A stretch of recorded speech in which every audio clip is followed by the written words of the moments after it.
Alright everybody, what's going on? We are back again, and as you can see behind me there, the car's apart. So, yeah. Long story short, thought my lifters were going. I don't think they were. The lashing was just out on the car, and when I went to lash them,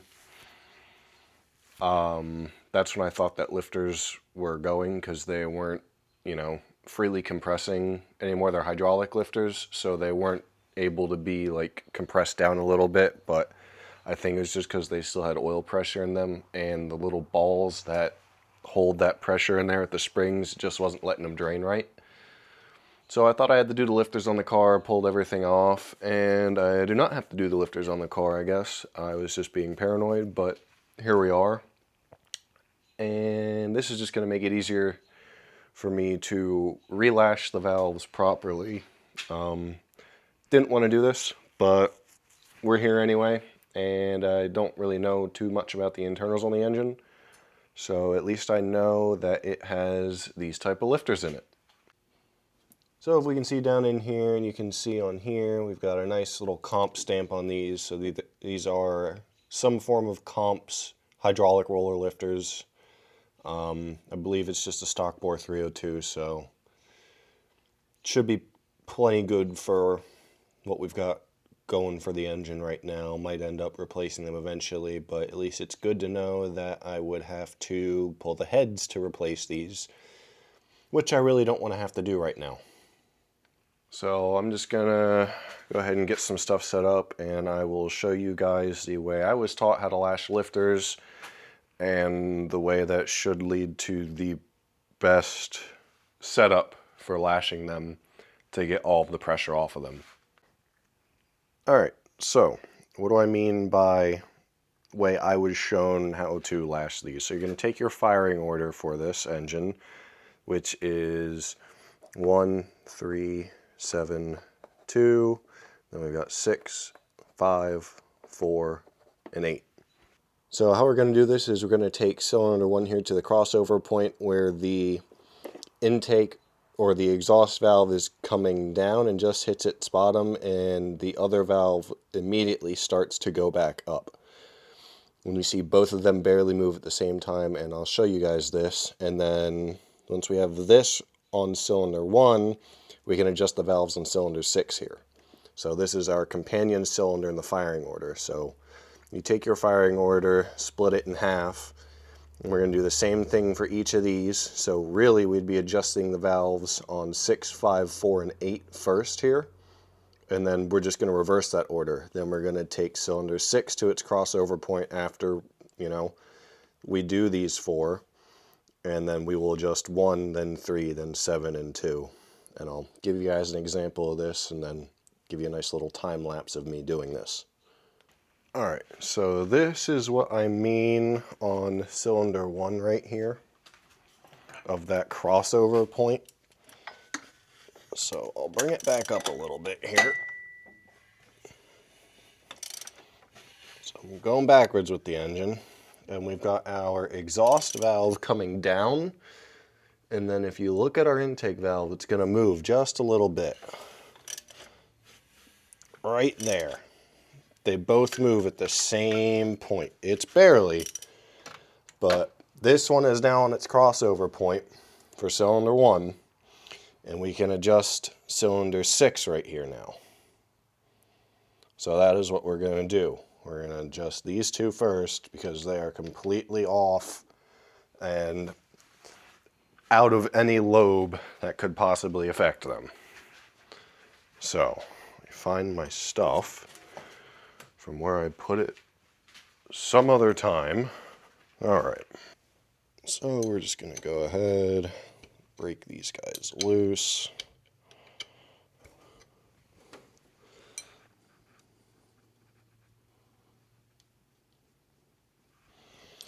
Back them all the way off, and we'll take these set screws most of the way out.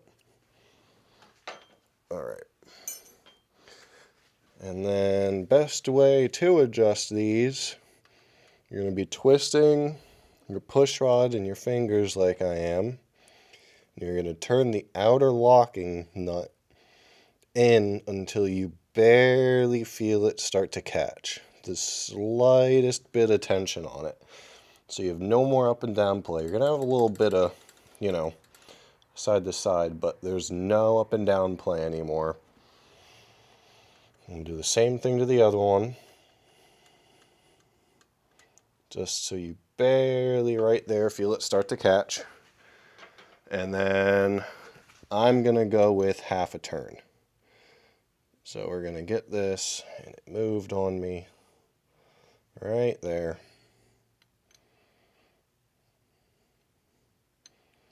We're going to get half a turn out of it.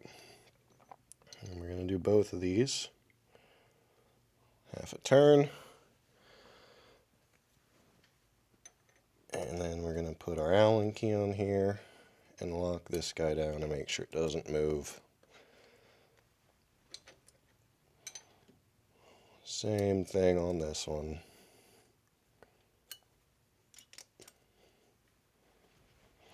And that's it. So that was it for cylinder 6. So now cylinder 6 is done. Now I have to take 3, so 1, 2, 3 to that same point of them both going. One going down and the other one starting to go up at the same time. Then we can adjust 5. And then take 7 to 4. And we'll keep going back and forth like that. And then we're going to go and do it the opposite way. So then we're going to take 6 to that crossover point, and then we can do 1, take 5, and then we can do 3, 4, then we can do them both on 7, and 8, and we can do them both on 2. So I'm going to go ahead and get you guys set up, and I'm going to get to it.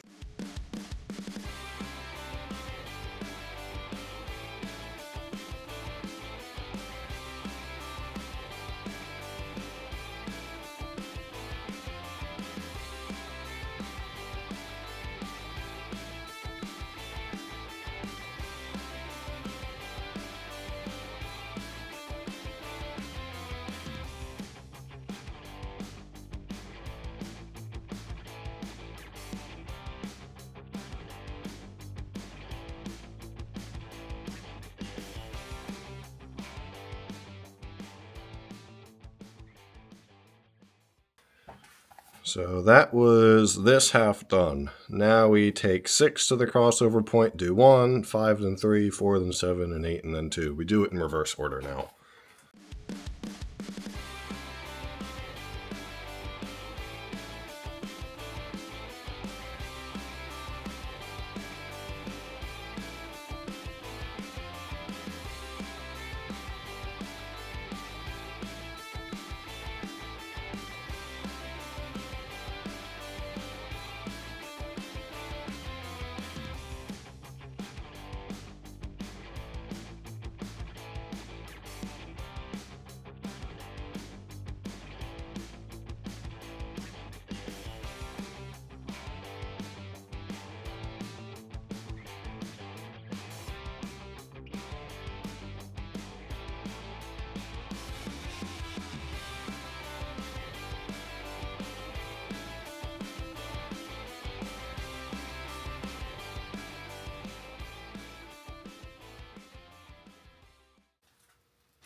Alright, so that's going to do it for lashing your valves.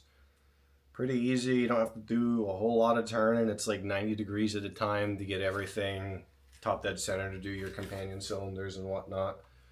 And again, you just write down your firing order, split it in half. 4 on the top, 4 on the bottom.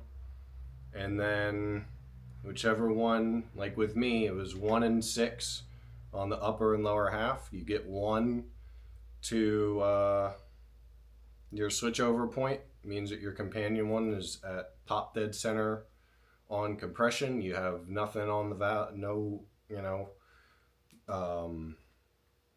lifters or anything is on any cam lobe. You've got all your pressure off of it, and you go ahead and adjust both valves at the same time. That's how I was taught. So pretty foolproof. Not a lot of turning. I mean, see how quickly I got done it. This was like 10 minutes. So I do a half a turn. That way I still have wiggle room, usually between 1/4 and 3/4. So just split it right down the middle and yeah, that'll be it for this one. I'll be back when it's time to go ahead and tune it on the street. I'm gonna have my buddy Dylan come out and we're gonna shoot some stuff of tuning it and doing some polls and seeing what she likes and what she doesn't like. Hopefully this week I can get it in for an alignment, and then we'll be doing that next weekend. So thank you guys. Catch you on the next one. Peace.